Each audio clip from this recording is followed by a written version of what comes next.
No reason in the world to go back and retrieve those again. As you probably know, network calls and database calls are one of the more expensive things that we do. So we try to be intelligent about limiting that. Yeah, I think it's nice that it's in here because it's not a contradiction with the first one that you mentioned. Right. Because you're like, don't bring it all down. And now we're saying, well, let's not go get, more if we don't have to. And I think that's the key is, do you know the difference between which strategy? And part of that's just, a lot of it's just common sense. But if there's not a need to go back and get something again, but you know you're going to need it again, you might as well just keep it. Yeah. So, you know those apps that the users end up saying, I don't know why, I just love this app, it just feels great? Mm-hmm. That's a responsive app 9 times out of 10, at least. True. It's one of the things that really contributes to an app with significant user joy. Okay. I felt that way using CodeShow, by the way. Oh, wonderful. Yeah. All right, so implementing asynchrony is another effort that you can make. Asynchrony is being smart about what you do with the UI thread, what you do with the primary thread and when. And we're going to talk about that extensively. And then finally, besides just being intelligent about what we do with the primary thread, we also want to figure out when it's going to be advantageous to spin up multiple threads. Seems like a managed framework, kind of a .NET thing to do to spin up multiple threads, but actually in today's world, we do the same thing in JavaScript. We spin up multiple threads and let what we call web workers do the work for us in parallel. So, but you have to understand that these are different things. The asynchrony and the parallelism are very different things. And sometimes you want to do one and sometimes you want to do the other. Mm-hmm. You need to know the difference so you can figure out which to do. Now, the first thing that I want to show is a demo that is in CodeShow, and it's called scaling. The scaling demo is going to show you what's up with this image scaling, what happens with these assets. The scaling demo is called Scaling, as you might imagine, and when you open it, you see a picture of what I wish was my boat. But it isn't. Now, I'm not sure how this is going to show up. It might be better if you run it on your screen. Yeah. But I'm not sure how this is going to show up over the air. But what you'll notice is that on the left, it's the same image, same exact image, but on the left, I've rendered a small version. And I've dropped it on the screen at 417 pixels. Okay? In the middle, I've got a large version of the same picture at 750 pixels, width by height. But it's also showing in the same constraint of 417 pixels.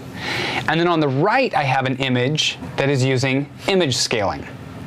Now, the one on the left and the one on the right, you'll probably notice because they have a 417 pixel native version, they look good on the screen. We're currently at 100% scale, so they look good on the screen. But the thing that I want you to note here is that the one in the middle has got some crazy lines, patterns that are going on in the picture because Windows has had to try to scale this one down intelligently and dynamically and very quickly. And so that some compromises have to be made in that image because it's taking a 750 pixel image and it's scaling it down to 417 pixels. Now, can you think of anything else that is wrong with what's happening in the middle there, a large image being scaled down to 417? Well, it's clearly going to be a waste of resources. Most definitely. Yeah, here we've got only the need to show a 417 pixel image, and yet we have a 750 pixel image that has to be loaded.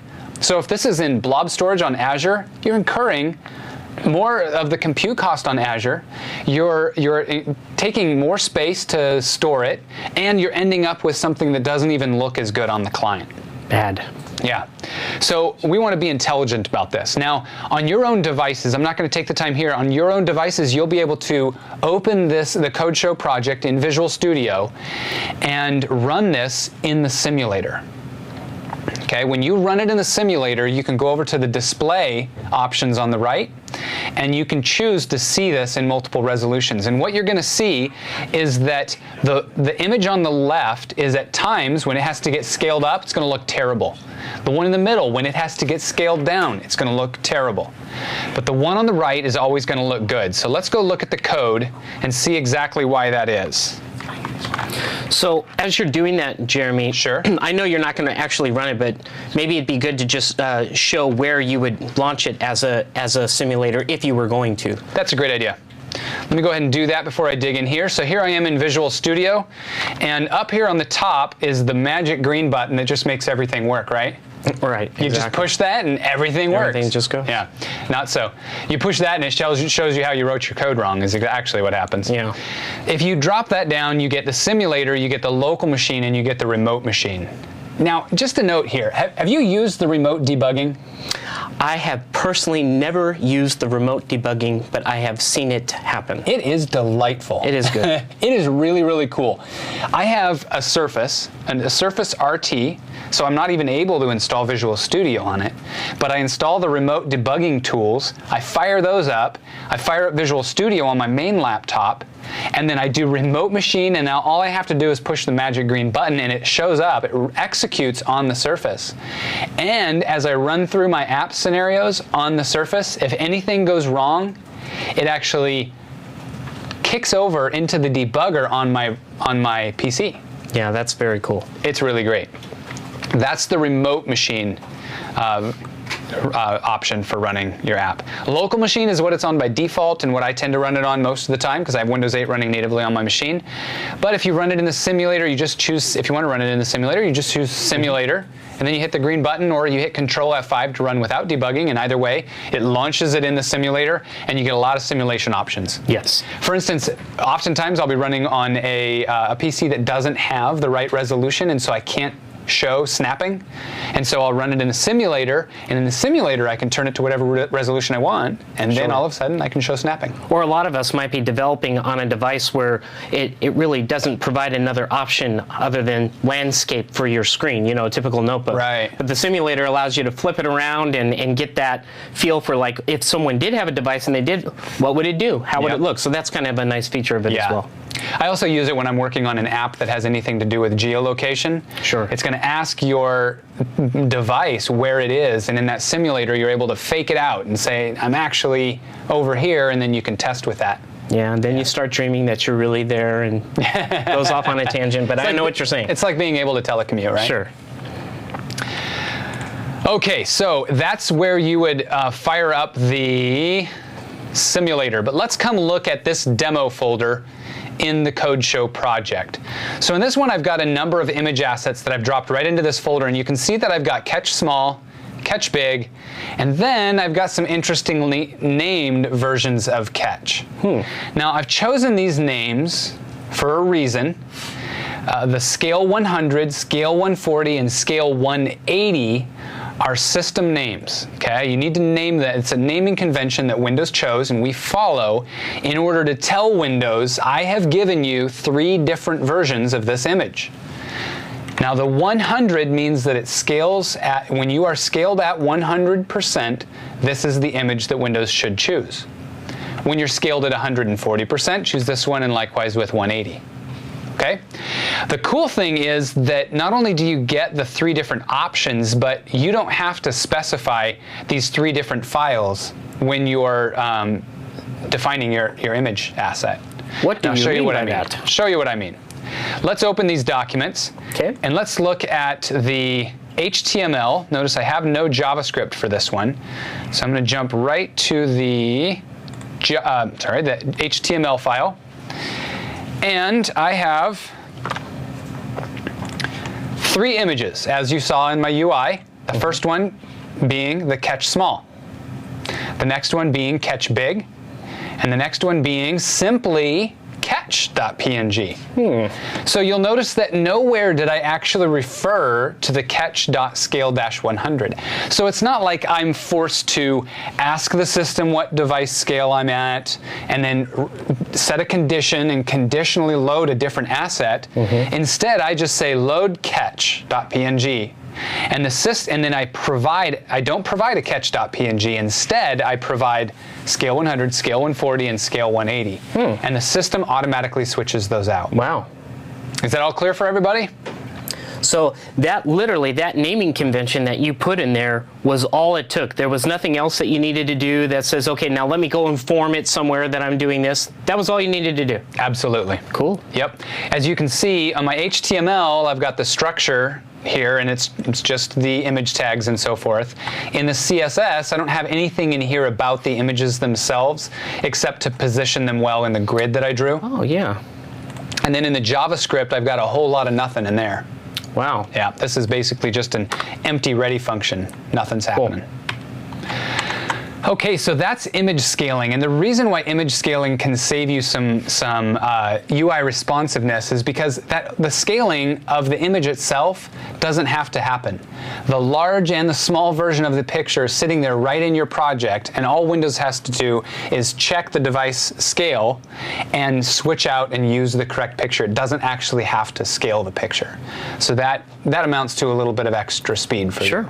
And by the way, it also amounts to some extra quality for the user. Absolutely. So hopefully it will amount to a catch for myself. Exactly. Some roundabout way. Well, there's no promises of that. Okay, so that's scaling, and that's one way to give yourself good UI experience. Now the next is promises, and if you haven't dealt with promises, you need to go to the documentation and just dive in.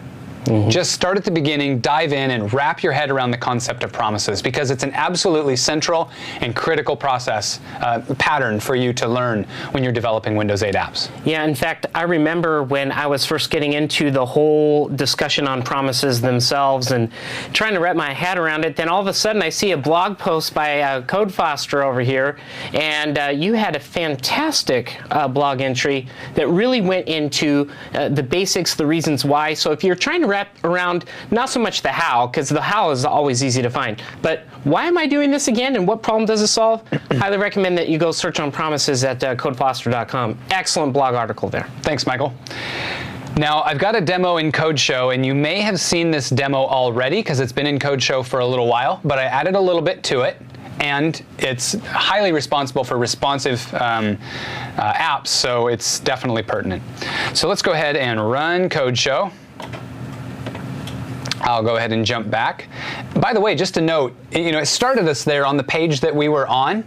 If you don't know what the mechanism is for that happening, that's actually a session state saving. It's saving the navigation stack and figuring out where you were before your app shuts down. It's storing that, and then when we bring the app back up, it's restoring that navigation state. So that's helpful. And if you're wondering how that happens, if you're wondering where it happens, go look in default.js. So, and we'll revisit that when we get to some of our caching stuff. We definitely will. Yeah, we definitely will. So the promises demo is called promises. I hope that doesn't surprise anybody. And I promise we're not going to use any promise jokes. Oh no. No promise jokes. I promise.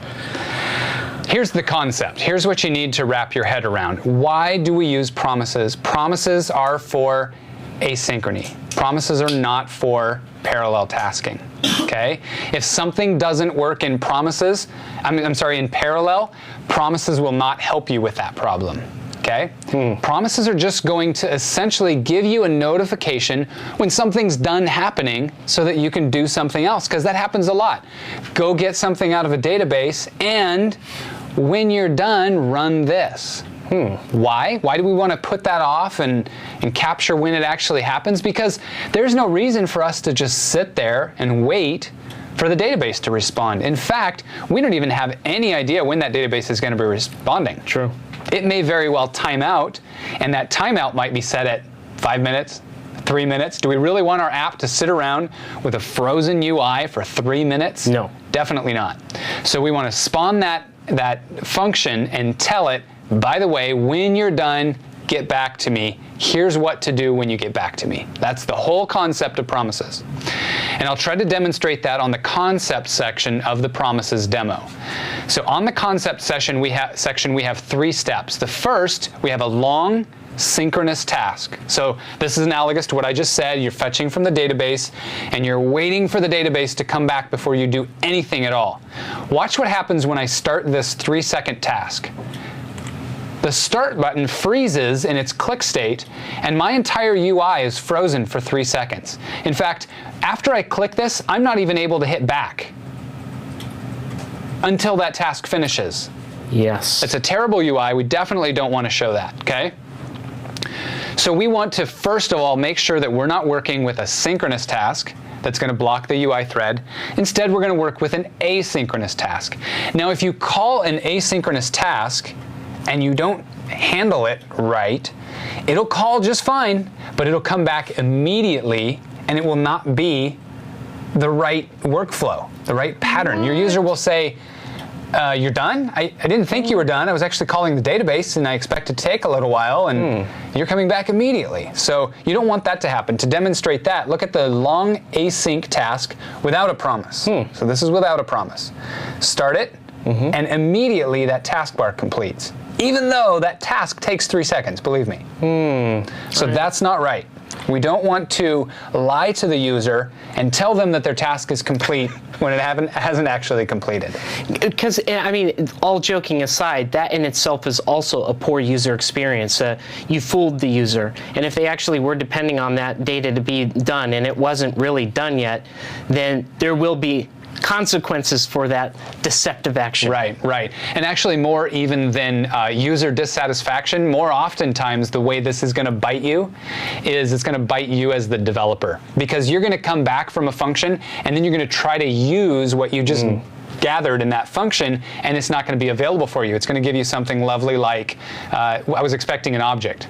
Well, you're expecting an object because in that asynchronous function, you were supposed to create that, you were creating that object or fetching that object, and it hasn't happened yet. The UI has moved on, but that thing that we're looking for has not happened yet. So what we want is a long async task using a promise. So let's look at the third one.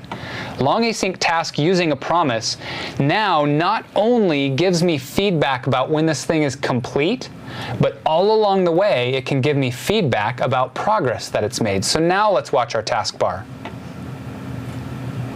So now each second, I can update that progress bar with the progress, and then afterwards, when my progress bar is complete, when my promise is, as we say, fulfilled, our promise is fulfilled, then and only then we can do something else like fill the progress bar. And I think it's important to note that in that particular example that Jeremy was showing, that was also a true progress, because there are times where we, through animated graphics and things like that, we can give the user the appearance that work's being done, but it might be done in such a way where we're really just stalling them, which is, I'm not saying that's wrong, because if it ends at the proper time, that's great too. But that was actually a genuine progress bar, meaning it was giving real-time, actual progress. That is how far it was along in that stage, and so that always will make for a better user experience. Yeah, absolutely. Some things that you do, how long it's going to take. We call that a determinate task. And so you put a determinate taskbar on, and your user is going to get good feedback as to exactly how far through the process they are. What is the indeterminate indicator that something is happening? You tell me. It is the spinning dots, right? Oh, that's right. Or the Knight Rider. Yeah, it just exactly. goes like that. Yeah, that's right. We don't know. It lets you know that something's happening. It's not like your app has frozen, and that's important to know.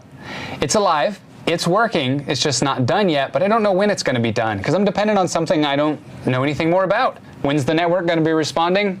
No idea. Okay, so that's the concept of a promise, is figuring out how to do something only after something else has happened so that you make good use of this thread, this pipe that you're using as a developer. You're using this processor thread. So how to actually implement and use promises, there are a few different ways to use them, and I broke it down into a few different common scenarios. One is where you're just consuming a promise. So somebody else has written an asynchronous method, and you want to use it. I call that consuming a promise. You call their method, they don't return to you a string. Instead, they return to you a promise that maybe contains a string. And then you get to ask the question, is that promise done yet? And if so, I'm going to do something. So touching start, we'll wait 3 seconds, just like the other examples, and then it will follow through. And so let's go figure out how we do the consuming a promise demonstration. So I'm going to once again go to my Solution Explorer and filter by promises. And that's going to bring me to my 3 components, CSS, HTML, and JavaScript. I love this stack. I love the web platform. You know, we've got this really good separation between architecture, style, and logic. And these pages being composed of these 3 things just makes total sense. It does. It's really nice. Okay, so in this page on the JavaScript, I've chosen to break my 3 different sections out as different functions. And so we've looked at the concept section. So I'm going to hit Control-MM and just collapse that. Get out of my way. And let's look at the uses. So with the comment, we can see that this first section is how I implement the consuming a promise example. Okay? So to consume a promise, what do? Well, the first thing that I'm going to do is kind of give myself a little bit of scope to that section of my example, and I'll call that method 1. And then I'm actually passing that scope in to my queue method. That means that I'm doing a query, but only within method 1. I'm limiting my query or scoping my query to that method. That's kind of by the way. So let's look at the start button that's on this first method, and let's give it an on-click event. So let's essentially determine what happens with this button right here, the start button. And here's what happens. A long task async promise is kicked off, and then I'm going to advance that progress bar to 100. So this then is where we're determining what happens after we get back. Yeah, I think that's key to note that with some chats I've had with other developers, sometimes they feel like that what follows the then that's the running process. I shouldn't have said that. But it's not. It then means now that the process is over, henceforth, do this. I'm trying to reword it. We've essentially hit then soup right now. That's sorry. Right. Yeah, that's done. Exactly right. We're done. All right. What happens when the promise comes back? Everything inside this function.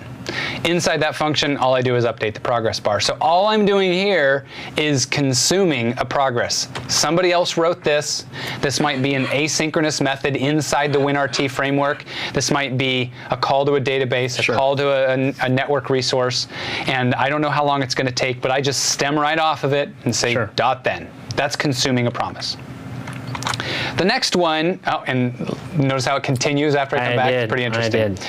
Passing on a promise. Oh my. So this is just a little step of complexity beyond. So I'm no longer just calling an asynchronous method and doing something afterwards. I'm now writing my own method, and I want that method to consume something that is asynchronous, but then I want it to return asynchronously to the original caller. Sure. Let's go look at that one. Actually, first let's look at the behavior. Hopefully you're not surprised that it waits 3 seconds and then completes the progress bar. So let's look at passing on a promise. So passing on a promise does the same thing, or it scopes, and then I capture this start button, and for that start button, I want to define my own asynchronous function. So you can see here that I'm just dynamically creating my own asynchronous function, and that asynchronous function returns what it is. Oops, sorry, I hit the wrong key. It returns what it is that long task async promise does. So that's why I call this passing on a promise. I've created a method, it returns the result of another asynchronous method.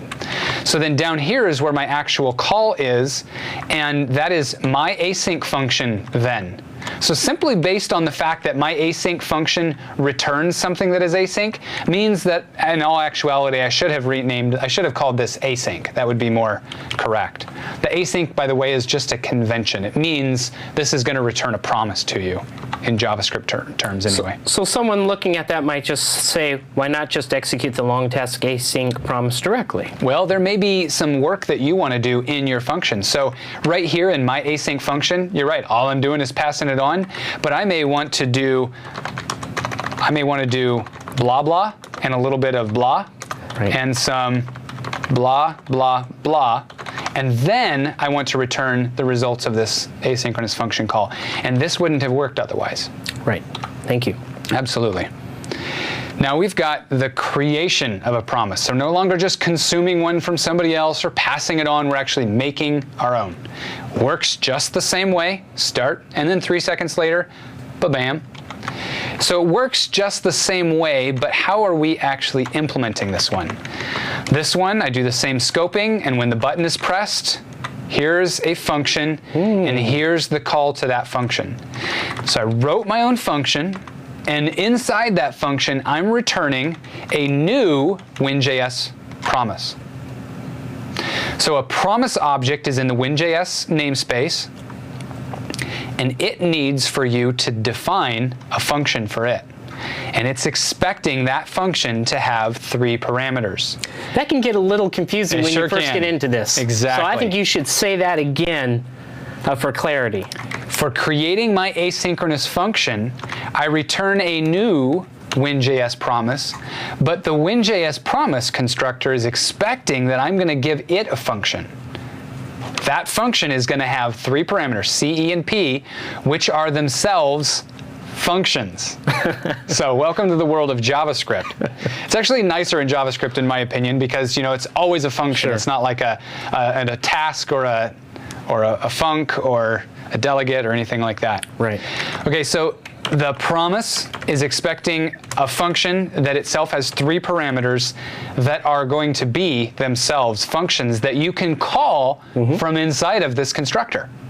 So now this block of code allows me to do something, and at any point that makes sense, call the C method, and that C method says, you know what? This promise has been fulfilled. I've done whatever, I've come back from the network, I've asked for user input, I've gotten it, I've validated it, whatever. At this point, it's now complete, so I call C, and that completes it. By the way, you can call these whatever they want, so some people use the convention of calling these complete, the next one is error, and the last one is progress. So you can call those complete, error, and progress, and then go change it down here if you'd like, but I am in the habit of calling these C, E, and P. Does that make sense? Yeah, and I think what's nice to note there is, although that is the definition of what's required in the promise as that argument, when a developer is actually going to consume that promise, they may elect to only supply the complete functionality. So the calling of that promise doesn't actually require that you have all 3 answered, but the creation of it, like you did, does require that you fulfill that contract of providing a function with those 3 arguments. Yeah, well, and actually, like, this one doesn't report any progress at all. Right. So if I were to, on the consuming side of this, try to implement a function for progress, it'd just never get called. It'd never get called because you can see he never has a P open parentheses with anything in there, anywhere in there, so it would just be ignored. Now, I might find some array. So let's say var a equals, here's an array. It's an array of a few things, and I can for each on my array. And in my for each, I can, this is an array item. In my for each, I can say P. And I can report some progress. It doesn't have to be empty and just say, I made some progress. It can be, how much progress did you make? So I just made, let's pretend that A contains a property that determines how much work just got done.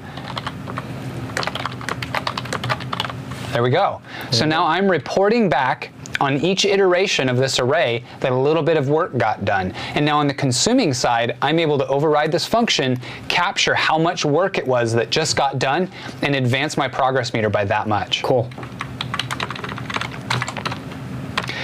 So inside, now remember I'm writing my own Win.js promise.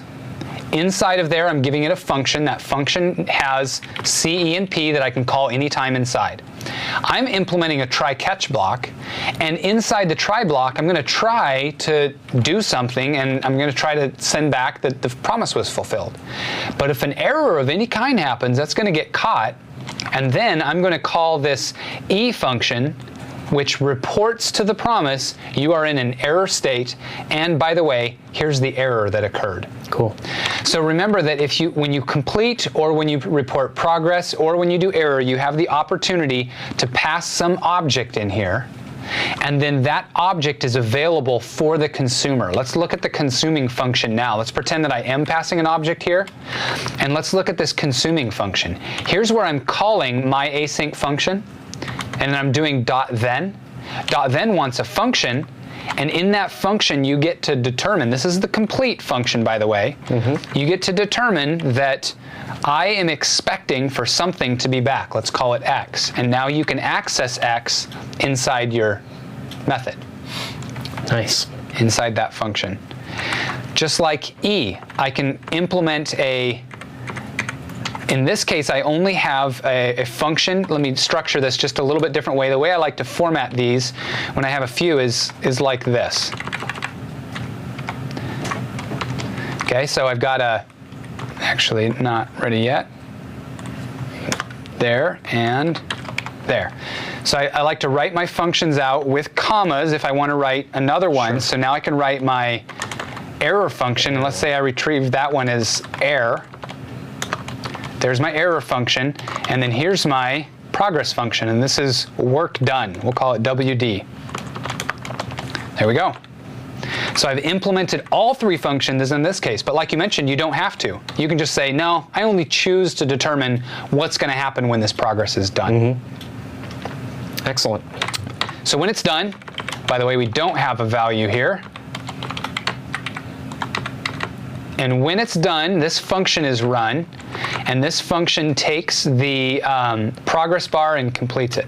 Sends it all the way to 100%.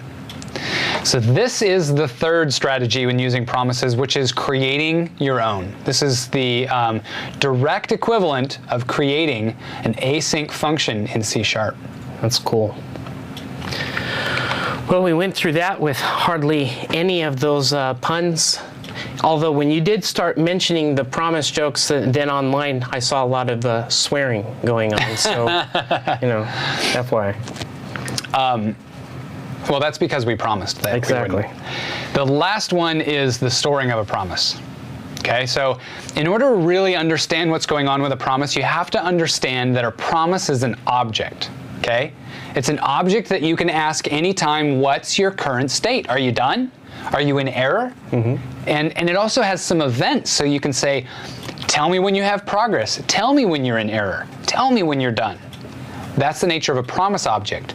The cool thing is that you don't just have to have this promise object as a return value of a function. You can have this promise object, store it, and at some later indeterminate point in time, go back to it and say, hey, what's your state?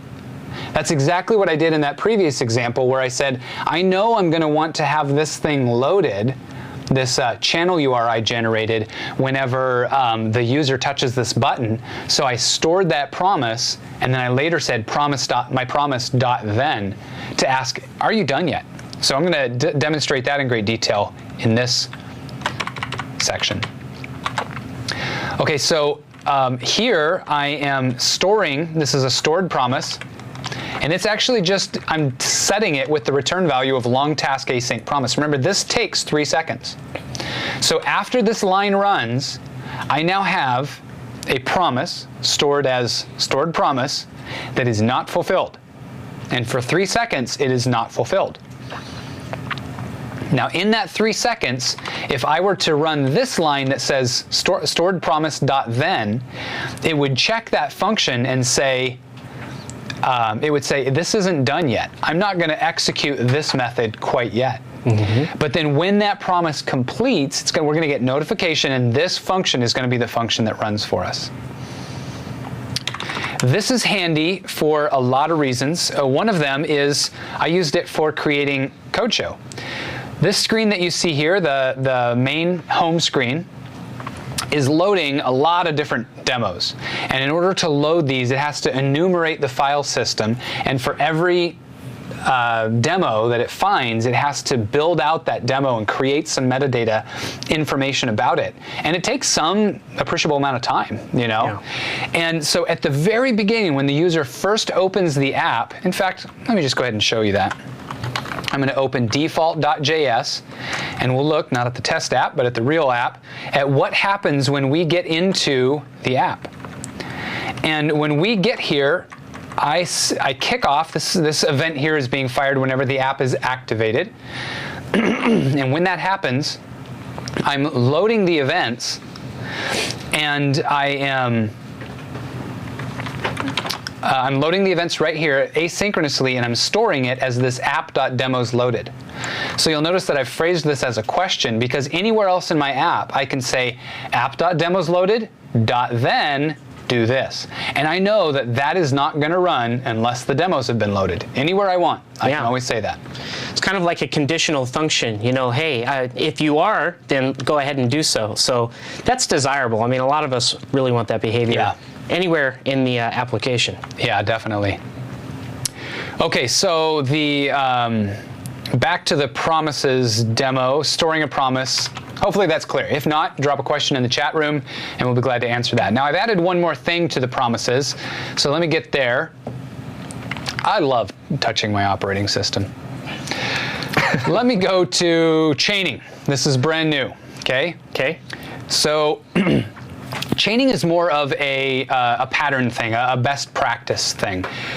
When you do a .then on a promise, it returns a promise. And so you can .then off of the result of it. What? And that promise returns a promise, and so on and so forth. Lather, rinse, repeat. So what I've got going on here is when I press start, I just get 1, 2, 3. Every 3 seconds, I get another little kick. I do something. Let's go look at the chaining that makes that happen. So I've got the wrong way, and I've got the right way. Let's look at the wrong way. It's always nice to look at the wrong way first. That way you're left having last seen the right way. So here's the wrong way. This will work. Okay? This will definitely work, but it's ugly. And it's not very maintainable. What I'm doing is I'm calling an asynchronous method, and then I'm doing a .then, and in its fulfillment method, I'm doing something. Obviously, I want to do something. And then I'm calling another long method. And then I'm doing something else, and then I'm doing something else, and you can see that I'm nesting ad infinitum here. Right. And at some point, I'm going to have so much indentation that I'm going to have to scroll my browser, my IDE, and that's just wrong. That's just wrong. So the best way to channel your promises is like this. And the thing that you have to understand is that the then function, it does return a promise. It returns a promise always. Now in this case, you can see that I'm doing something and then I'm returning another asynchronous call, which is what gets fired into here. I don't have to return an asynchronous call, however. I can return a string. And what it does for me is when I return just a scalar value like this, it wraps it in a promise. It doesn't return hi. Instead, it returns a promise with a payload of hi that is fulfilled immediately. Okay? So you can return whatever you want, and then in the next function, you can retrieve what it is that you passed up. So that value would be hi down here. Okay? That's cool.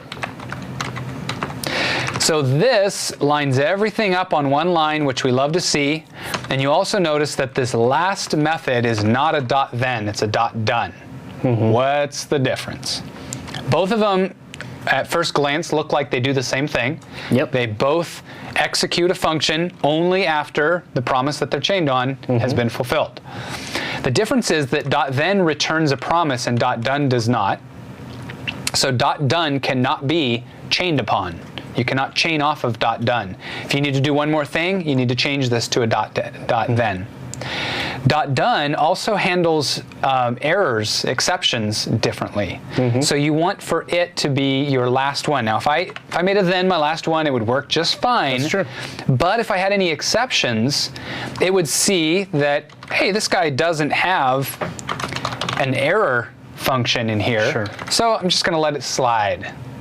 He didn't specify what to do in the case of an error, so I'm going to let it slide. Done is not nearly so forgiving. Now if I have an exception, done says, whoa, whoa, whoa, whoa, whoa. You were in a done, you had an exception, you didn't specify what to do with that exception, and so it throws that exception, and that exception will bubble all the way up to the top, and if you don't handle it, it's going to throw an unhandled exception in your app, and you're going to have to deal with that. That's the right behavior. Yeah. I have a sneaky suspicion we'll see another example of that in the near future. You might see another example of it. So that's promises. If there are any questions about promises, please feel free to ask them in the chat room. They do take a little while to wrap your head around, so do feel free to do that. Now, I do have a demo on web workers. Remember, promises implement asynchrony. Web workers implement parallelism. This one's also in Code Show. It's called Web Worker. And I created a little graphic. This isn't dynamic or interactive. It's just a way of trying to visualize what's happening here. Sure. You have the UI thread, and then we have a web worker. And if I go look at the source code, I can see both of those. So this one's called Web Worker. And besides Web Worker, actually, I should just kill this and jump into the Web Worker folder, because you can see that I also have task.js. So task.js is a different JS file that is actually going to be my web worker. This one's called webworker.js only because that's my convention here. I call my demos by the name of the folder. But don't be confused. Task.js is actually the web worker, and web worker is the main UI thread. Right. Okay. So in the demo, the boss, the UI thread, says, "Hey there, worker." And the worker says, "Hey, boss, I heard you say, hey there, worker." So it's kind of like we have, I'm demonstrating two-way communication here. The boss says something to the worker responds and includes what it is that the boss even said. So most of this demo is available, makes sense when you look at it in the code behind. So let's look at the webworker.js. Now in the webworker.js, the first thing that we need to do is create our actual web worker. So we do that by instantiating a new worker, and then we point it to the JS file that's going to use it. This is much like the background task that you were telling us about. Now, don't be confused. The web workers are not just a Windows 8 platform entity. Web workers are an HTML5 and JavaScript 5 entity. So this is just the implementation in the Chakra engine of that. Okay, so now this is how the web worker talks to us, and this is how we talk to the web worker. So first, let's say if the web worker says anything to us, we want to log it on the screen and talk about what the worker said. The worker said, and then here's the data that he passed along. This is how we talk to the worker. We say, "Hey there, worker," by using this variable that we instantiated and doing a post message. Okay, and you can drop in here anything you want. So I just said, "Hey there, worker," but I could call that message, "Hey there, worker," and I could add time, and I could add severity, all kinds of stuff. I could create myself a nice, rich object there. Okay, so let's go look at the task.js now. The task.js is not a JavaScript file with access to the DOM. Okay? You cannot do document dot whatever in here because this is separate. This is a worker. Now this is how the main thread talks to us, because the one and highest level thing that we do in our worker JS is we say me, self, on message, do this.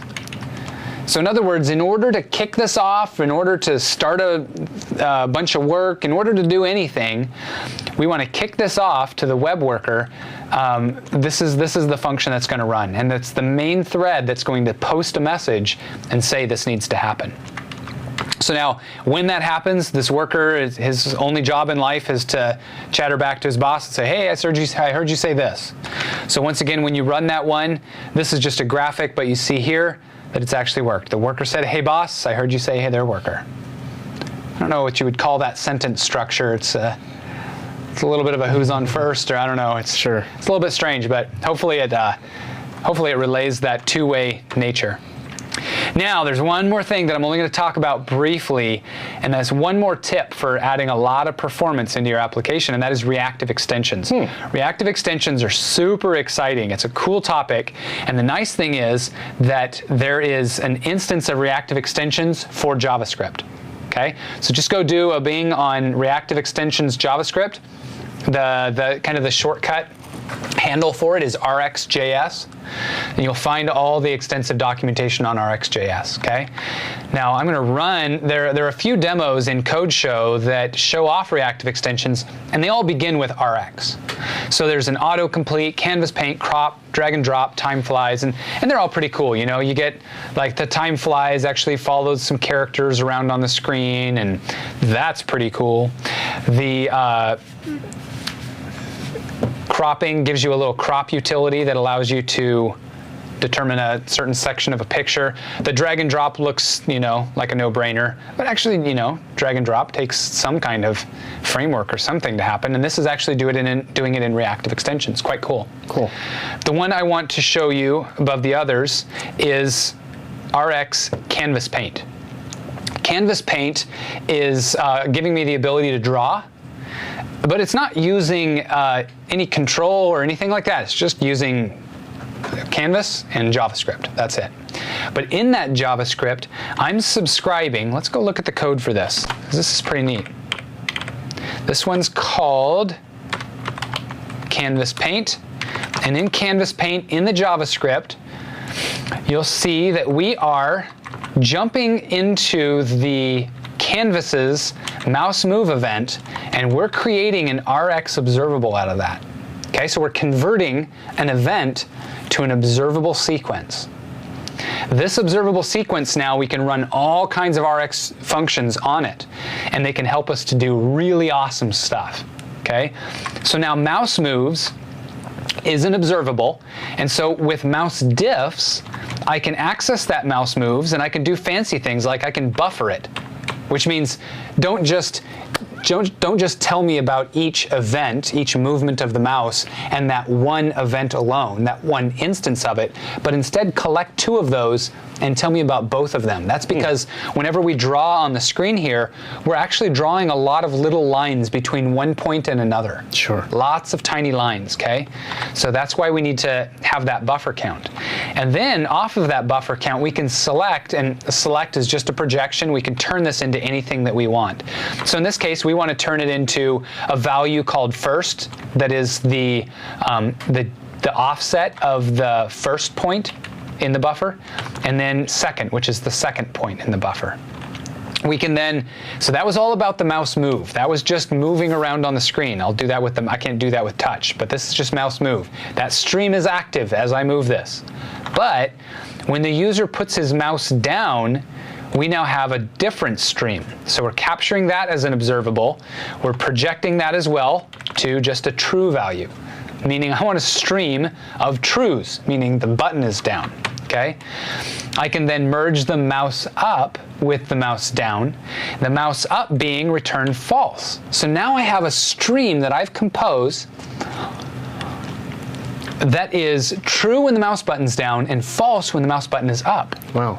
And all of the garbage collection and the event listener removal and all of this maintenance work that you have to do usually when you subscribe to series of events, it's all happening for you. You don't have to worry about that. Okay. So now painting is just a matter of grabbing that mouse button and then selecting the difference in the mouse moves, and then painting a line in the canvas as a result. Excellent. So get reactive extensions on your radar. Make sure you know about it, what it is, when you would use it. It's a lot to dig into just because it's huge and powerful. But when the time is right, when you've got something that needs it, there's no replacement for it. So go look up RxJS and have fun with it too. It's a blast. Whoa, that was kind of big, huh? Yeah.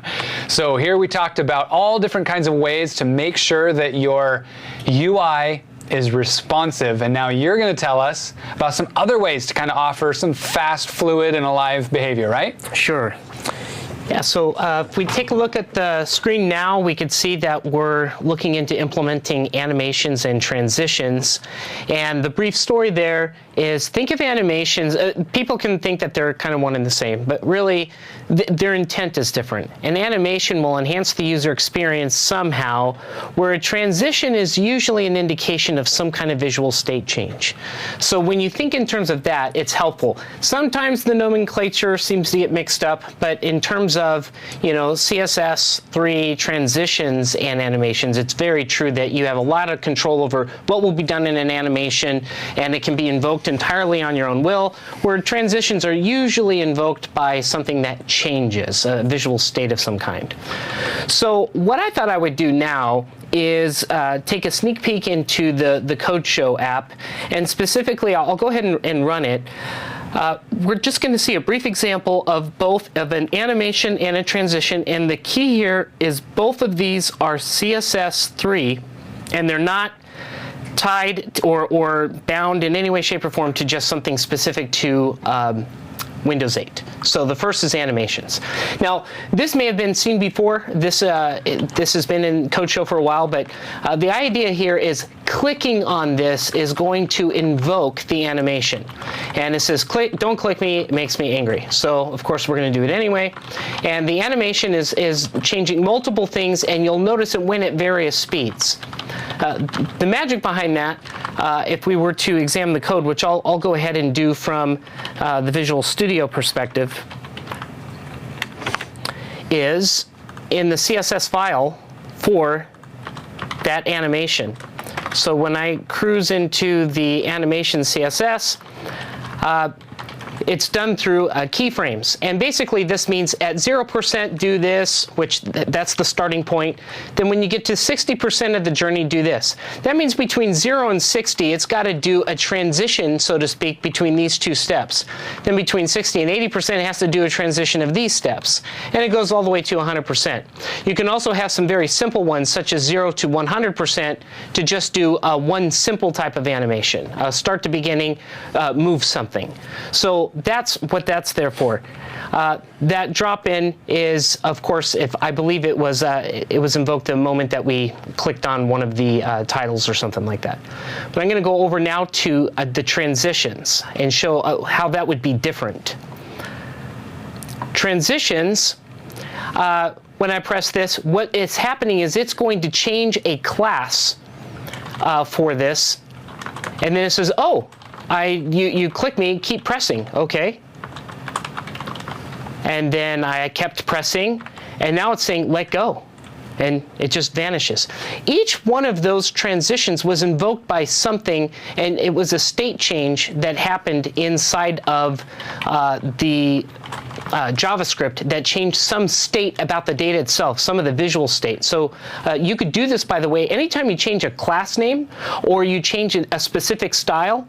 If your CSS3 for that particular file actually is impacted by that change, which I'm going to show you in that transitions CSS3 file, what I am saying right here is anything that happens to that box, transition it for 4 seconds. And the all means anything that changes, any kind of behavior, CSS3 type behavior that changes, go ahead and transition. So as we go forward, we can see that when other classes are added, they may have their own type of transition delays or their own kind of transformations. So that's how you would accomplish this here with pure CSS3, and that's what this is. However, going back here to our demonstration, the other thing that you'll want to keep in mind, which can be very handy, is to implement the winjs.ui.animation API. Now this one is, of course, tied to your Windows Store application, and it can handle some very desirable animations and transitions very easily. So let me go back. In fact, while I'm in Code Show, Mr. Foster, where was it that you had that really good example of, some dynamic stuff? Go all the way to the right. All the way to the right. Other side. The other right. The other right. Okay. And look at template items. That's right. In template items, it says click a letter to remove it. Now, watch closely when I click on B. You see, everything kind of moved around very nice. It was very easy to see, but there's a slight animation that's going on. This was not done through exhaustive CSS3. This was done through an API call. In fact, if I were to go just visit that code and then cruise over to the JavaScript for this. You can touch it. I forgot. I love that. Let's see.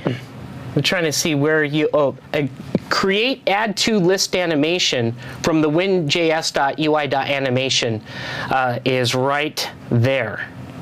So very easy for you to manage. Instead of him worrying about all the metrics of everything, it's just done. So very nice there.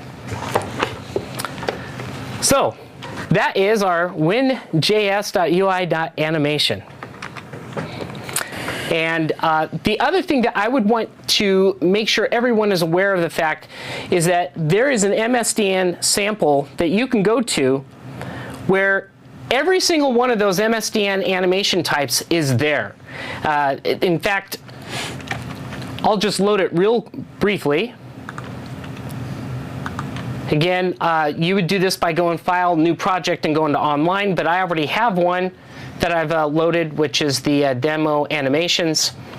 And without showing you the code on this, but you just seeing the idea, transitioning, like expanding and collapsing. If I expand, you can see the expanded area. If we add an item or delete an item from a list, all of the different types of animations that I'm just briefly showing, they're usually just one-liners from that API call. So if you're interested in some of the behaviors you've just seen, just get that animation library, JavaScript sample, and you can do that, of course, by just going to Visual Studio, New Project, and there you have it. You look for that HTML animation library sample. Okay. So it looks like we need to cover a little bit of information about custom controls. Yes. So custom controls is a fun topic for me. Why is that?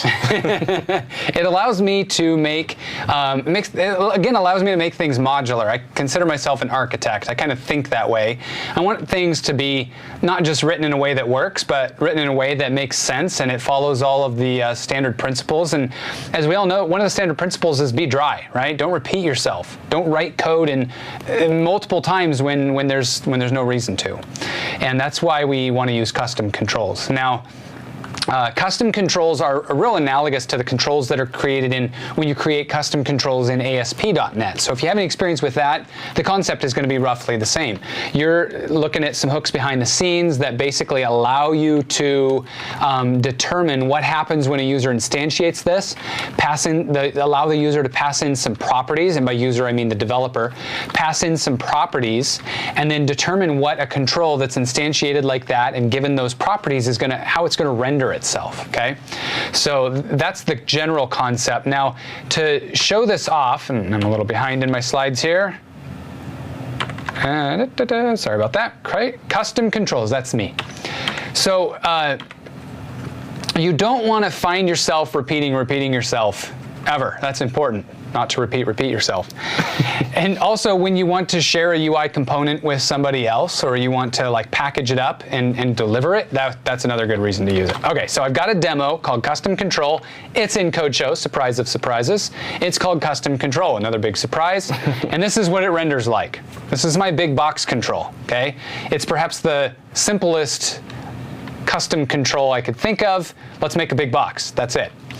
Now, the thing I want to show off is the fact that one of those boxes is black and the other one is green is significant because of the way that I've consumed that custom control. But before we get there, I need to show you how to write the control itself. You can do this anywhere in your project, but if you're working on a big enterprise app or you're working on your own app and you've got a number of controls that you want to create, you might have, say, a controls folder at the root directory, and this is where you drop all of your controls.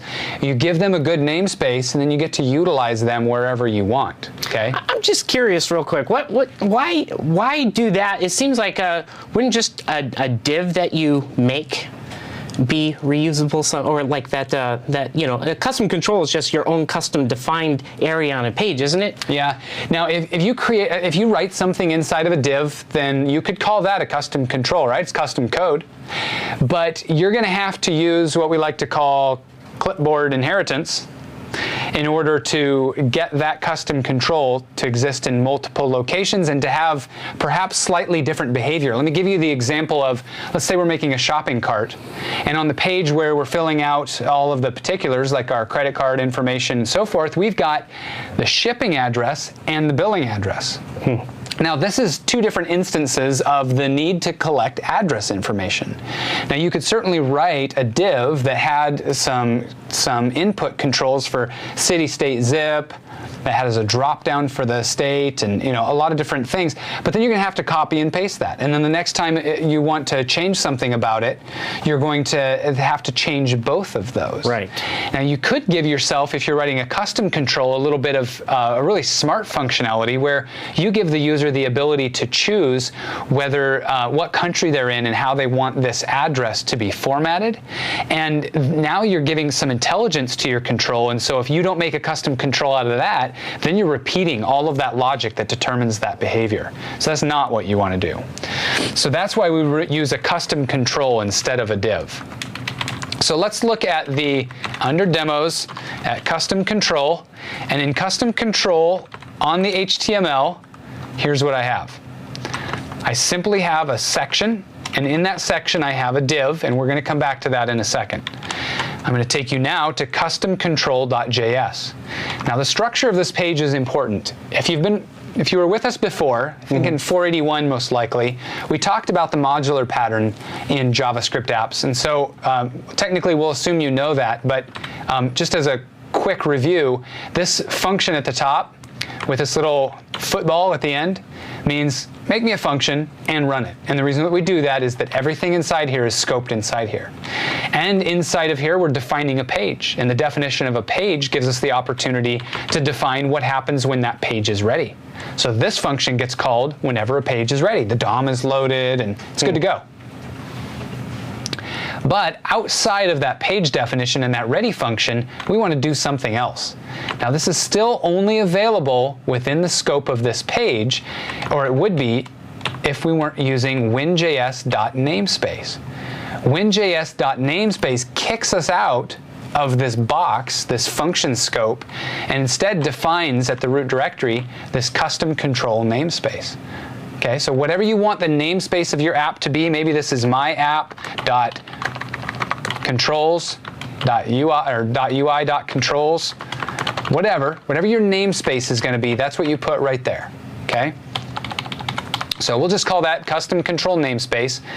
Now, a namespace is expecting a definition, and if I collapse this, you can see that, well, it's a little hard to see, but this definition is expecting the name of the namespace and an object. So here's the beginning of the object, and here's the end of it. Okay? So it's expecting an object, and that object that we're giving it has the name big box, and here's what the object is. It's a class. So here we're using WinJS namespace and WinJS class.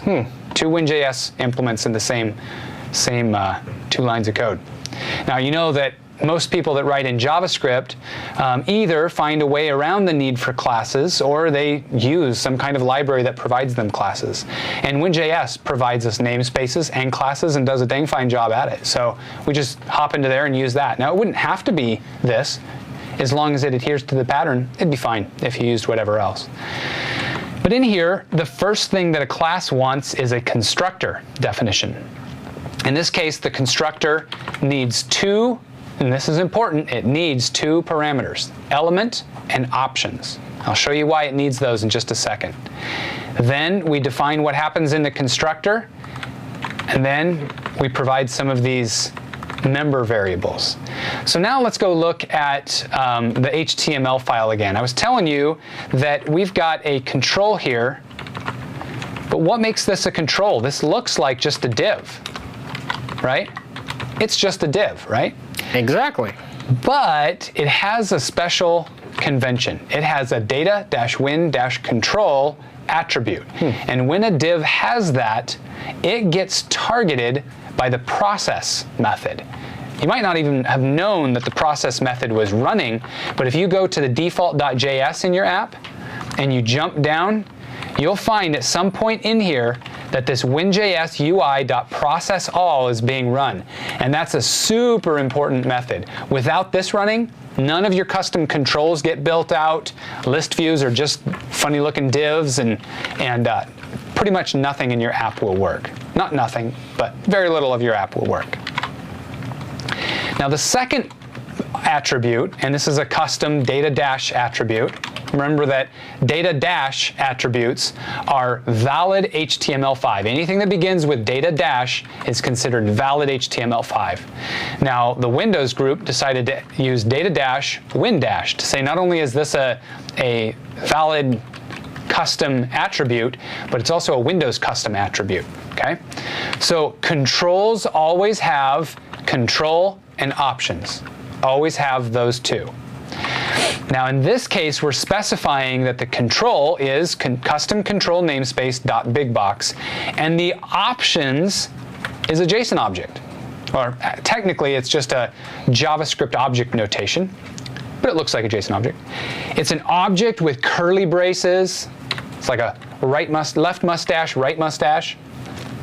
And inside there, a number of properties, those properties with values. Very simple, but this is our opportunity as the consumer of a custom control to pass in some things that we want to use to customize that control. So as you saw in the demo, we had a black box at the top, and that's because we passed in an options value of background color black box, or black. Okay? Now, where did we get our second box? This comprises the black box, but where did we get the green one? Well, for that, I'm going to take you back to the custom control.js, and if you look above the namespace definition, the definition of our custom control, and you look in the ready method, you'll see that we are doing something fancy here. We're creating a div with just standard JavaScript, document create element div. And then in there, after that, we're creating a big box, a new big box. We're calling its constructor, give me a new big box, and it needs you to give it two things, element and options. That's why we specified those. Keep going to the wrong one. Here, element and options. So we pass in the element. The element is just that element that we just created. We pass in the element, and we pass in our options. So this time we're specifying green. And then we've just created a div, and it's going to look like a big box control, but it's not going to show up anywhere unless we go grab something, like in this case the main section, and then append that div as a child. Hope that's clear. That gives us the declarative approach with the black box. That's on the HTML, the declarative approach, and it gives us the imperative approach. And you can use whichever approach or some combination thereof. Framework really doesn't matter. When you create things like list views and whatnot on your HTML, remember that you do it like this. Same syntax, except you call into the WinJS framework. They just have controls that are created for things like the list view. All right. So that covers the custom control. Next, we're going to talk about apps, designing your apps for globalization and localization. That's right. In fact, if you were to swap over to my screen right now, I am already in a Visual Studio project.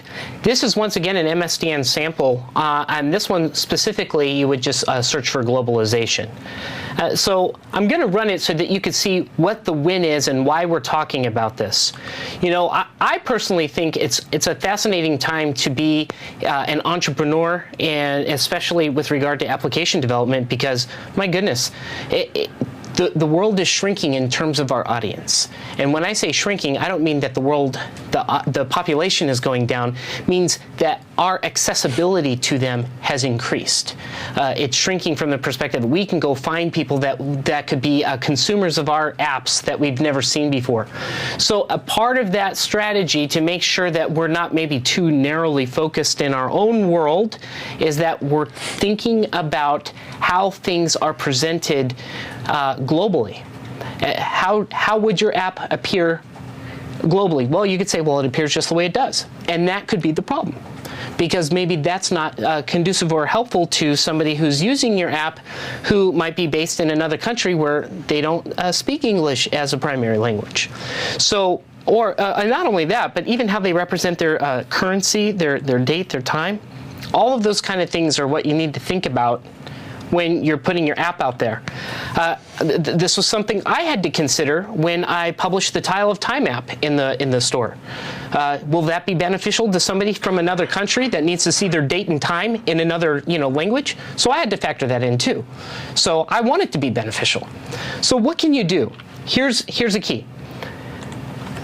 In the globalization, you want to be able to make sure that if you're going to display, let's say, your date and time, that not only you have control over the formatting of the date, but it's going to format in your language, in your culture. Now, there are various ways that you could do that. Just by clicking here and saying use a string format, and when I click display, it looks like it's kind of displaying the same things. However, and I'll show you this in a moment, when I go over into Visual Studio to look at a brief look at this, you'll see that what we're really using is something that I posted in the online Q&A area. It was a link about using the datetime formatter. So hopefully you have that and you can see that available. In fact, when I switch over to that screen over here in Internet Explorer, you'll notice that one of your options is to use a format template, and the format template has all sorts of already predefined ways that you can extract either just the year or the day in the month, the day in the year. So it's a whole bunch of different ways that you can extract that. But the benefit for you when you're using this is that it will actually display that format in the language appropriate to whatever the user's culture is set at. Now, overriding the current user settings is possible as well. You may want to explicitly display something from another culture, which is what we're doing right here. This is based on today, but now we're seeing this in other national or other languages. And so how is that all done? Well, when I go back over to Visual Studio, I'll go ahead and stop this and just take a look at some of the examples. I think the key one that might be helpful, or two of them that might be helpful, is to look at the override settings, the one that we just saw. And this is the one that says, I want to actually create a date-time formatter. That was that link I put in that Q&A. I want to have the long date style, but I want to be able to define either French or Japanese. So this is how you can go in and be very specific if you want to override whatever the user's settings is. You'll notice that here we're using some of those named templates. Yet another option that we have is to use strings. And what we mean by that is probably a lot of you are familiar with passing strings in. Maybe you've seen a format like in an Excel where there's like M, MM, MMM for month, maybe number versus a small abbreviation. Well, here we have month abbreviated, we have month, and it's just a little bit different than what you're probably used to in terms of maybe using that smaller format, but it is available nonetheless, and once you get the hang of it, you can still have that kind of control over all these datetime formats. So I'm going to completely snap out of the globalization aspect of it and unload this project and load in the localization example. So you're going to hear terms like globalization and localization. I like to think of globalization as everything that has to do with the surrounding cultural type things like date, time, currency. That, globalize your app in terms of those things. But what about the actual your own custom messages that you want to put into, error messages or the verbose statements in your app? There isn't something in the system that knows what your app meant. It can only translate some of those things like date, time, and so forth, and currency. So here is where you have an opportunity to provide that transition. And here is the short of it. In this localization one, another MSDN sample, underneath the, or as a folder in the project, there is a strings folder, and inside of that strings folder, you will notice, if I zoom in on there, there is a variety of folders that inside of them, they're all going to have the same files in them. They're going to have the same named files in them. So I'll expand one so you can see what I mean. Whichever country code languages we support. So in this example, EN-US means English for US, because you know there could be EN-UK for the United Kingdom. There's other countries that speak English, so if we need to be very specific to which country we're referring to, that can help also for us to put maybe different words. Even though we all might speak English, we might have different way of saying things. So let me expand that, and you'll see that I have in here 3 different files at this time: errors.resource.json, then just resources.json, and then resource.json. The key here is these resource files can help us to have a pattern for how we will input various statements. Let's look at the English version here, where it says, if we have something here called scenario 5 error, which we'll call the label of what we want, this is the message that gets returned. This is a localized error message. So if I were to run this and go to scenario 5 and then show the text, that's exactly what I'm going to see here. Now, had I switched the settings of my machine to be, let's say, Japanese, then it would not call the English one. It would have automatically called the other one in the file that is in our project right here. So I'll zoom into there again, and it would have gone to that one. So notice that the label remains the same, but the content that gets displayed is what's different. So for each one that you want to support, that means each language you want to support, you would need to create a corresponding folder. You copy, the practice is get one language down first. You don't want to be making this an iterative thing with all of them. You get one down, get it solid, and then you can start adding the other resources. This one here is an example of how you can load multiple resources. So these are labels, but notice through this convention we have here, not only do we have the label, we can also provide a comment. And the reason why this is important is because this is the actual statement, but this can be beneficial for translators. Someone's going to have to come along and translate this thing. Someone has to. Someone has to know. I don't know Japanese, but I might be able to give somebody who is an English to Japanese translator some comments as to what I'm hoping to accomplish by that statement. It's extra metadata. Now, what they would do is they would take this, and then they would create a corresponding file over here, let's say in the Japanese, and you would see all of that appear here.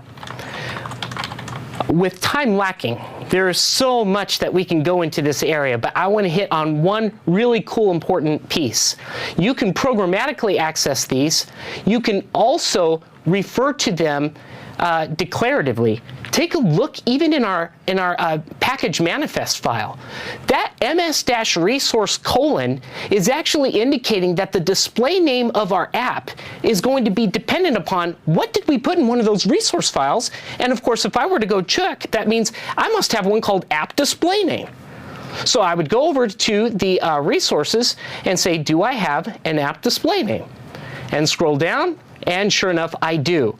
And it would say application resource JS SDK sample. And then we can change that for each corresponding language. So highly recommend that, that you look into the globalization and localization samples. They're awesome. They're complete. And one other thing, and I think I put this into the Q&A, and that is take a look at this as well. This is not needed for the exam. What I'm about to show you is not needed for the exam. It's just a recently released toolkit that can help you with the translation. So this is more of a real world thing. take a look at the Multilingual App Toolkit. It also makes it very easy for you to test using a phony language. Want to know what I mean? You better check out that toolkit. So I think that's going to have to wrap it up. Yeah, we've gone for quite a bit, so yeah. I think we'll wrap it up for a break. Module 5. And then we'll be on to Module 5. All right, thank you.